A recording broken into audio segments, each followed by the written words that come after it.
Hello, my name is Forrest, and I'm a man. And I walk this world. I go into places and I can feel it. I can feel being a man, a white man, and how easy it is, and how nice people are, accepting of me in all these places I go in the United States. Uh, Very welcoming. Doesn't matter. Usually, I get asked for help. I'm the good guy. The good guy.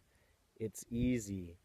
Just 5 years ago, before I transitioned using hormones, when I was on an estrogen dominant system, I looked as I do now, but with estrogen, so people thought I was strange because lots of people saw a woman, a very queer looking woman, and that attracts all kinds of yelling and swearing. Especially if I was holding another girl's hand. OMG! Start saying really mean things while I'm in love walking. That's great.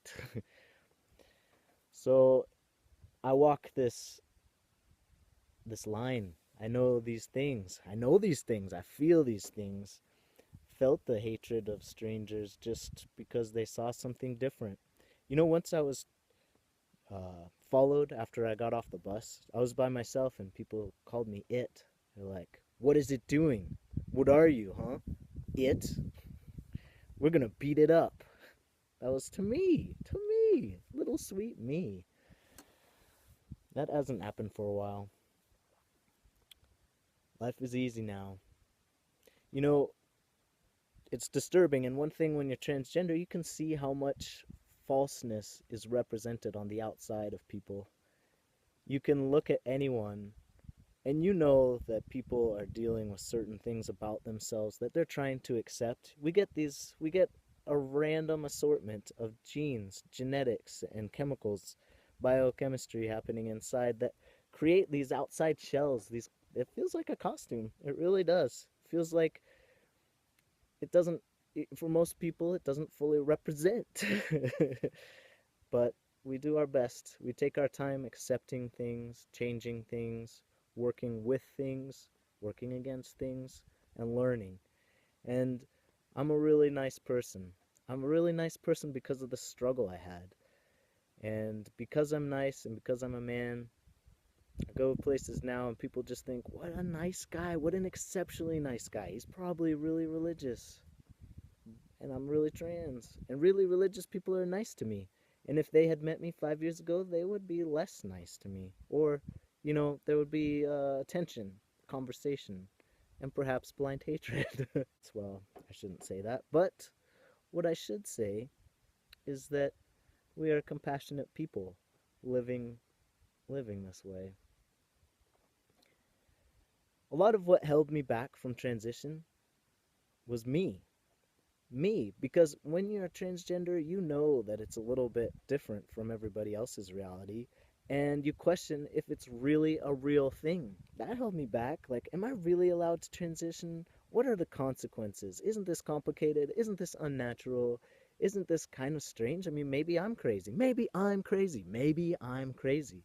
Have you ever said that to yourself before? Everybody says that to themselves sometimes. But when you're transgender, it is part of your identity. And no, you're not crazy if you don't relate to the gender that you've been assigned. We get all kinds of weird assignments. And it's okay to disagree with those, especially something as fundamental as your gender. The fact that it can be changed here in the United States. What a blessing. What a blessing. My life, myself, my body. I love it. Kind of. Okay, it's got shortcomings. And I have hard days. But this being my true self, being accepted, being on the being myself on the outside, it has been good. And it's not because of this strange male white privilege, although it's remarkably enjoyable and easy, which is disturbing and uncomfortable and creates, responsibility that I have to not be silent, to allow other voices to be heard and to allow my transgender voice to be heard. Complicated stuff right here. I'm an easy pill to swallow now. I was once filled with self-hate and I felt like I didn't deserve to be me, like I didn't deserve to transition. All the all the people that would be disappointed, all the people who would have to learn a new name for me, change their pronouns for me. Gosh, that sounded like I just couldn't ask that of others. I just felt bad. Can you believe it? I felt bad about that. A lot of my old videos pre testosterone, I asked people, well, can you understand that I'm a man? Can you see me as a man?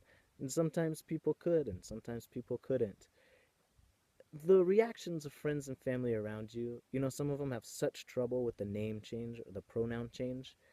It really reflects a lot about them, about their wiring in their mind, about their personalities, maybe. Maybe. Sometimes it's just really habits and things that are revealed. A lot of these reactions that you get, a lot of these things that you see in others, the resistance, what it feels like resistance to your identity, is actually a reflection on them, who they are, and their identity. That's important to remember when people are annoying. Is you're learning about them. You're not learning about you. And it's okay to, as people continue to misunderstand or resist what you're saying, it's okay to be firm and be real and to say, this is how it is and this is how it's going to be. Get used to it, people. Those people who didn't understand before, who weren't sure if they could really call me he or him, they don't they don't question it now. They better not. They'd seem pretty silly. Now I'm going to fly into the sky.